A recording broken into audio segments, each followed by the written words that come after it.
Hello दोस्तों, आपको ये तो पता ही होगा कि T20 वर्ल्ड कप जब भी होता है तो फैंस के मन में अक्सर ये सवाल उठता है कि T20 वर्ल्ड कप के दौरान सबसे ज्यादा पैसा कौन छापता है, यानी कि सबसे ज्यादा पैसा कौन कमाता है। क्या आईसीसी जो T20 वर्ल्ड कप को ऑर्गेनाइज कराता है, क्या वो सबसे ज्यादा पैसा छापता है, या फिर जो टीम इस T20 वर्ल्ड कप को जीतती है वो सबसे ज्यादा पैसा कमाती है, या फिर इस टूर्नामेंट को जो कंट्री होस्ट करती है वो सबसे ज्यादा पैसा कमाती है। आखिर इस T20 वर्ल्ड कप से सबसे ज्यादा फायदा किसे और कैसे होता है, क्या आपको पता है? और क्या आपको पता है कि इंडिया भले ही T20 वर्ल्ड कप का सेमीफाइनल हार चुकी हो इंग्लैंड से, लेकिन तब भी इंडिया को $5,60,000 यानी कि $4,51,65,428 रुपए का कैश प्राइज मिलेगा। अब ये कैसे मिलेगा तो आगे इस वीडियो में पता चलेगा।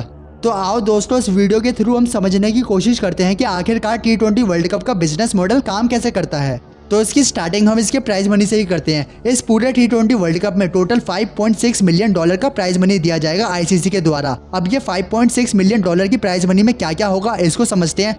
तो देखो, जो भी टीम इस T20 वर्ल्ड कप को जीतेगी उस टीम को $1.6 मिलियन यानी कि अगर इंडियन करेंसी में देखा जाए तो 13,10,74,000 रुपए का विनिंग कैश प्राइज मनी मिलेगा। और जो टीम रनर अप होगी उसको $8 लाख यानी कि 6.5 करोड़ रुपए मिलेंगे। और वहीं दूसरी तरफ जो 2 सेमीफाइनलिस्ट टीम होंगी उनको $4 लाख का कैश प्राइज दिया जाएगा। और इसके अलावा हर टीम को जो भी सुपर 12 का मैच जीतेगी उसे हर मैच जीतने पर $40,000 यानी कि 32,77,118 रुपए का प्राइज मनी मिलेगा। इसलिए मैंने आपको वीडियो की स्टार्टिंग में ही बता दिया था कि टीम इंडिया भले ही इंग्लैंड से हार चुकी हो सेमीफाइनल, लेकिन तब भी इंडिया को $5,60,000 यानी कि $4,51,65,428 रुपए का कैश प्राइज मनी दिया जाएगा। अब वो क्यों दिया जाएगा? तो वो इसलिए दिया जाएगा क्योंकि इंडिया ग्रुप स्टेज के 5 मैचेस में से 4 मैचेस जीती थी और हर एक मैच जीतने के $40,000 से लगाए तो इंडिया 4 मैचेस जीती थी, यानी कि 40,000 × 4 जो कि हो जाते हैं $1,60,000। तो इंडिया को $1,60,000 ग्रुप स्टेज के 4 मैचेस जीतने के लिए दिए जाएंगे। और इंडिया सेमीफाइनलिस्ट टीम भी बनी, यानी कि वो सेमीफाइनल में गई तो उसको $4 लाख दिए जाएंगे सेमीफाइनलिस्ट टीम बनने के।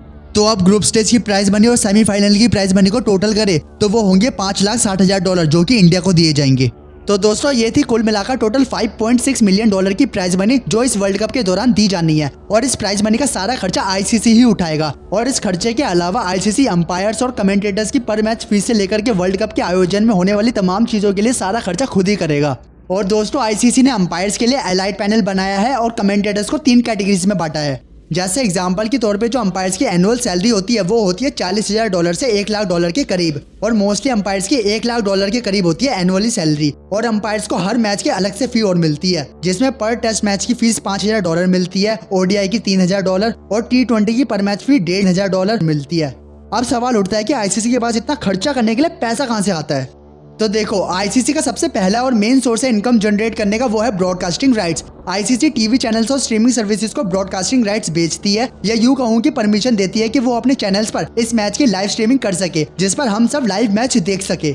और टीवी चैनल्स और स्ट्रीमिंग सर्विसेज ब्रॉडकास्टिंग राइट्स खरीदने के लिए आईसीसी को खूब मोटा पैसा देती है। जैसे कि अभी आप किस टीवी चैनल पर T20 वर्ल्ड कप देख रहे हो? Star sports, right? तो अब आप ये स्टार स्पोर्ट्स पे क्यों देख पा रहे हो? क्योंकि स्टार स्पोर्ट्स ने आईसीसी के सभी मेजर टूर्नामेंट के ब्रॉडकास्टिंग राइट्स खरीद रखे हैं 2023 तक। और इसके लिए स्टार स्पोर्ट्स ने आईसीसी को $1.98 बिलियन यानी तकरीबन 15,000 करोड़ रुपए दिए हैं।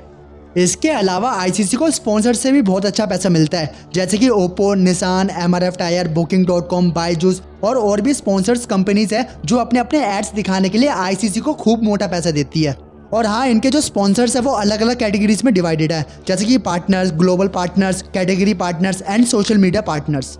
तो दोस्तों, अब आगे बढ़ते हैं होस्ट नेशन की तरफ। तो दोस्तों, अब एक सवाल आता है कि जो भी कंट्री T20 वर्ल्ड कप को होस्ट करती है तो उस कंट्री को होस्ट करने से क्या फायदा होता है। तो देखो, इसका इतना फायदा होता है कि अगर हमें एग्जैक्ट काउंट करें कि कितना फायदा हुआ होस्टिंग नेशन को T20 वर्ल्ड कप की वजह से, तो उसे काउंट करना मुश्किल होगा।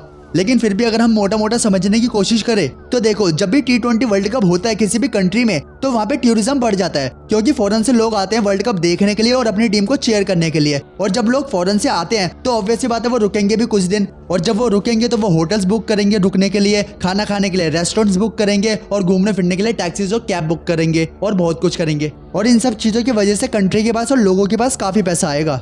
और T20 वर्ल्ड कप की वजह से उस कंट्री में short term businesses and job generate होगी, क्योंकि जब भी किसी कंट्री में T20 वर्ल्ड कप होता है या कोई भी बड़ा इवेंट होता है तो उसको मैनेज करने के लिए, उसको संभालने के लिए, उसको ऑर्गेनाइज करने के लिए लोगों की जरूरत पड़ती है। तो उन लोगों के लिए ये T20 वर्ल्ड कप एक जॉब प्रोवाइडर साबित होता है शॉर्ट टर्म के लिए।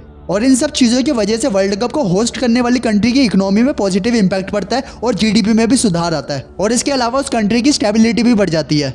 मतलब क्या कि अगर कोई कंट्री इतने बड़े इवेंट को सक्सेसफुली ऑर्गेनाइज कर पाती है तो उसकी सॉफ्ट पावर बढ़ती है, जिसकी वजह से कई सारे फॉरेन कंपनीज और लोग उस कंट्री में इन्वेस्ट करते हैं, जिसकी वजह से उस कंट्री की जीडीपी में सुधार आता है और वो कंट्री फ्यूचर में और बड़े बड़े इवेंट्स को ऑर्गेनाइज करने के लायक बन जाती है। लेकिन दोस्तों, इतने बड़े इवेंट को सक्सेसफुली ऑर्गेनाइज करा पाना इतना आसान भी नहीं होता, क्योंकि इतने बड़े इवेंट को ऑर्गेनाइज करने से पहले कंट्री को एक अच्छे इंफ्रास्ट्रक्चर को तैयार करना पड़ता है। रोड्स की मरम्मत करनी पड़ती है या रोड्स को बनाना पड़ता है, स्टेडियम की मरम्मत करनी पड़ती है और साफ सफाई करनी पड़ती है, यानी अच्छे तरीके से मेंटेन करना पड़ता है, जिसकी वजह से कंट्री का काफी पैसा इंफ्रास्ट्रक्चर को इम्प्रूव एंड प्रिपेयर करने में चले जाता है। लेकिन हाँ, ये बात भी सच है कि जितना पैसा कंट्री इंफ्रास्ट्रक्चर में लगाती है उससे ज्यादा वापस आ भी जाता है अगर वो सक्सेसफुली होता है तो आओ दोस्तों, अब एक बार जानते हैं कि स्टार स्पोर्ट्स कैसे पैसा कमा रहा है इस T20 वर्ल्ड कप से।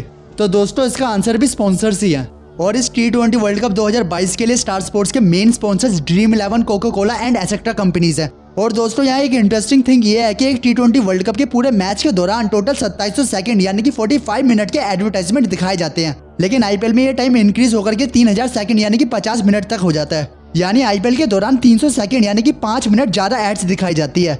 इससे आप खुद ही अंदाजा लगा सकते हो कि स्टार स्पोर्ट्स के पास कितना पैसा आता है और आ रहा होगा। और दोस्तों, अगर मीडिया के हिसाब से देखें तो इस वर्ल्ड कप में 10 सेकंड के एड्स के लिए कंपनी को 10 लाख से 11 लाख रुपए देने होंगे स्टार स्पोर्ट्स को। और अगर किसी कंपनी को इस टूर्नामेंट को को प्रेजेंट करना है तो उस कंपनी को 55 करोड़ से 60 करोड़ रुपए देने पड़ेंगे स्टार स्पोर्ट्स को। और एसोसिएट स्पॉन्सरशिप्स के लिए एस्टिमेट 30 करोड़ से 40 करोड़ रुपए देने पड़ेंगे। और दोस्तों, अगर रिपोर्ट्स की माने तो ब्रॉडकास्टर यानी स्टार स्पोर्ट्स इस T20 वर्ल्ड कप के दौरान सिर्फ एड से ही 12.5 बिलियन रुपए यानी कि 1.25 करोड़ रुपए का रेवेन्यू अर्न कर लेगी। और ये रेवेन्यू सिर्फ T20 वर्ल्ड कप में है, आईपीएल में तो इससे डबल ट्रिपल होता है। तो दोस्तों, बस आज की वीडियो में इतना ही। आई होप आपको T20 वर्ल्ड कप का बिजनेस मॉडल पूरा अच्छी तरीके से क्लियर हुआ हो। तो अब हम मिलते हैं नेक्स्ट वीडियो में, तब तक के लिए goodbye and see you in next video.